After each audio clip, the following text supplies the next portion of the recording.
Hello दोस्तों, good evening. मैं मोहित पालीवाल आपके अपने यूट्यूब चैनल में आपका स्वागत करता हूँ।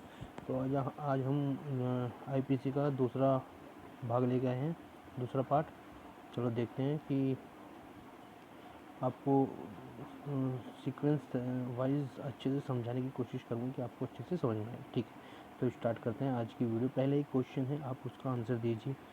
ये मत देखिए इसमें आंसर टिक हुआ हुआ है या नहीं है, लेकिन आप सोच के उसका आंसर दीजिए।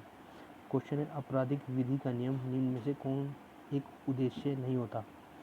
आपका है आपका रिट्रीब्यूशन, डिटरनेंस,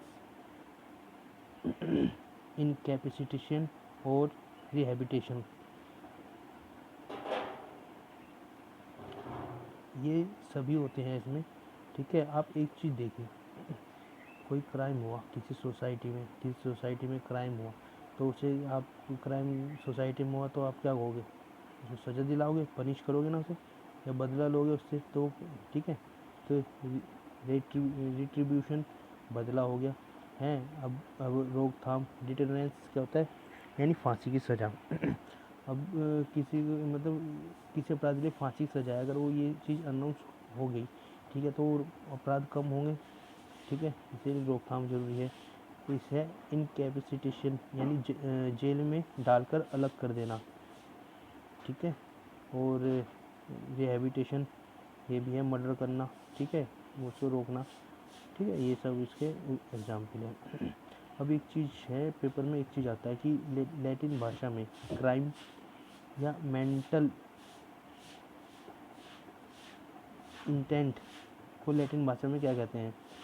क्राइम या अपराध जो है भौतिक या फिजिकल है, उसे लैटिन भाषा में क्या कहते हैं? एक्टोसिया। मेंटल इंटेंट को क्या कहते हैं लैटिन भाषा में? मेंसिया। ये चीज़ आपको याद रखनी है, ये बहुत मोस्ट इम्पोर्टेंट है। ठीक है, इसके बाद चलते हैं आईपीसी 1816 क्या होता है? इंडियन पेनल कोड, भारतीय दंड संहिता। चार्टर एक्ट 1833 के तहत एक लॉ कमीशन का गठन होता है या भारत का प्रथम विधि आयोग बना। 1834 में इसका अध्यक्ष लॉर्ड मेकाले बने।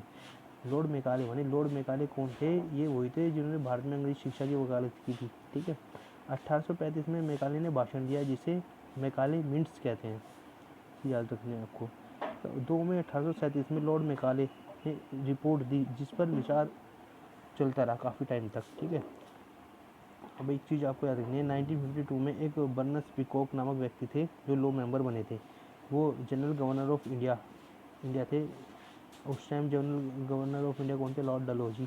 1 जुलाई 1862 में कलकत्ता हाई कोर्ट के जो पहले चीफ जस्टिस थे वो बर्नस पीकॉक थे। ये चीज़ याद रखनी है आपको। ठीक है, 1856 में कुशासन का आरोप लगाकर अवध का अपने अधीन कर लेते हैं ये डलहौजी है।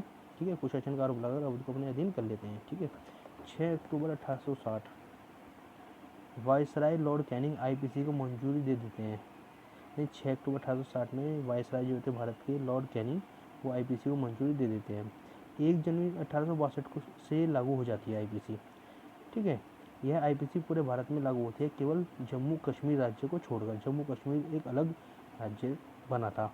ठीक है, वो क्यों बना था बताएंगे, 370 आर्टिकल के अधीन। ठीक है, जम्मू कश्मीर के जो राजा थे, राजा रणबीर, उनके समय जो लॉ थे, जो उन्होंने लॉ बनाए थे, कानून बनाए थे, उन्हीं के अकॉर्डिंग जम्मू कश्मीर राज्य में लॉ चलता था। यानी आरपीसी 1932 2019 तक ये लागू हुआ, 1932 में। ठीक है, 5 अगस्त 2019 से हटा लिया गया। जो जम्मू कश्मीर में अलग संविधान चलता था, ठीक है, वो 5 अगस्त 2019 से हटा लिया। संसद में अमित शाह ने एक जो प्रस्ताव पास कराया था वो इसी के उस पर था। ठीक है, और 31 अक्टूबर 2019 से आईपीसी जम्मू कश्मीर राज्य में भी लागू हुई। ठीक है, भारत के स्वतंत्रता के बाद पाकिस्तान अलग हुआ। भारत के स्वतंत्रता के बाद पाकिस्तान अलग हुआ था। पाकिस्तान में के लोग एक कीसस है, लोग जो इस्लामिक लो थे, कीसस यानी ये लो था आँख के बदले आँख है, किसी को ईंट मार दी तो ईंट, हाथ के बदले हाथ, खून के बदले खून। एक दियात था, दियात का मतलब होता है, यानी ए ने बी को मारा तो ए कुछ पैसे देकर माफ़ी मांग सकता था, दियात में ये था। ठीक है, ये जो आईपीसी है ये कौन कौन से देश में लागू थी ये भी देखते हैं। ये मोस्ट इम्पोर्टेंट क्वेश्चन ये पूछता है। आईपीसी बांग्लादेश में भी लागू थी, बर्मा में है, मलेशिया में भी लागू है, सिंगापुर में आईपीसी लागू है, श्रीलंका में आईपीसी लागू है, एक है ब्रुनेई, इसमें भी आईपीसी लागू है। ये 2017 में यूपीएसआई के एग्ज़ाम में पूछा गया है। ठीक है, तो आप इसको याद रखिए। आईपीसी 1860 का स्वरूप कैसा है? आईपीसी को 23 अध्यायों में बांटा गया है। 23 अध्यायों में क्या है, 511 सेक्शन या धाराएं में बांटा गया है। 23 अध्याय किस किस से जुड़े हैं ये भी देखते हैं।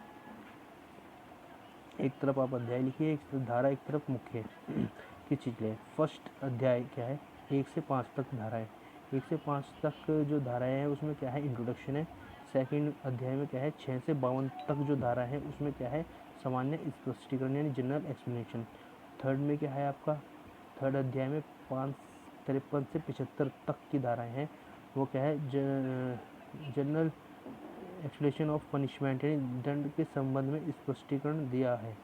ठीक है। फोर्थ जो अध्याय है उसमें 76 से 106 तक की धाराएं हैं, वो निजी सुरक्षा के अधिकार के संबंध में। ठीक है, राइट टू प्राइवेट डिफेंस। ठीक है। और पांचवा है जो 107 से 120 तक की धारा है, वो दुष्प्रेरणा एबिटमेंट की यानी दुष्प्रेरणा की धारणा, कोई जैसे रखता है दुष्प्रेरणा की धारणा उसके खिलाफ है। ठीक है। और 5A क्या है, 5A में 120A और 120B क्या है, आपराधिक षड्यंत्र, किसी के खिलाफ कोई षड्यंत्र करता है वो आपराधिक षड्यंत्र। ठीक है। और 6th अध्याय है, इसमें 121 से 130 तक धारा है, ये है राज्य या सरकार के विरुद्ध अपराध। ठीक है। 7th अध्याय, इसमें 131 से 140 तक की धारा है, वो किस है, सेना, वायुसेना, नौसेना संबंधित अपराधों के विषय में। ठीक है। और नेक्स्ट है 8वां अध्याय। 8वां अध्याय में क्या है, 141 से 160 तक धाराएं हैं, ये सार्वजनिक शक्ति के विरुद्ध अपराध, सार्वजनिक शक्ति के विरुद्ध अपराध। ठीक है। और 9वां है, 9th जो है 161 से 171 तक की धाराएं हैं, वे लोक सेवकों द्वारा या उनसे संबंधित अपराध। ठीक है। और 9th में क्या है, 9th में 171A और 171I तक चुनाव से संबंधित अपराध, वो भी चुनाव संबंधी जो मटेरियल वो सब इसमें ही होता है अपराध। और 10 में क्या है, 172 से 190 तक धाराएं हैं अध्याय 10 में, इसमें लोक सेवकों को विधिपूर्ण प्राधिकार के विरुद्ध अवमानना। ठीक है दोस्तों, तो ये आज का पार्ट 2 है। आप इसको, ये जो 10 मैंने अध्याय लिखवाए हैं, इसको आप 4-5 बार कॉपी में अच्छे से लिख के देखो, प्रैक्टिस करोगे तो आपको ये याद हो जाएंगे, कोई दिक्कत नहीं, कोई भारी नहीं है। आपको बहुत अच्छे से मैं सारी धाराएं याद करा दूँगा, आप अच्छे से ऐसे सपोर्ट करते रहें। और अगर आप वीडियो अच्छी लगे तो लाइक और सब्सक्राइब करना ना भूलें, और अपने दोस्तों को भी शेयर करें। ठीक है दोस्तों, थैंक यू फॉर वॉचिंग।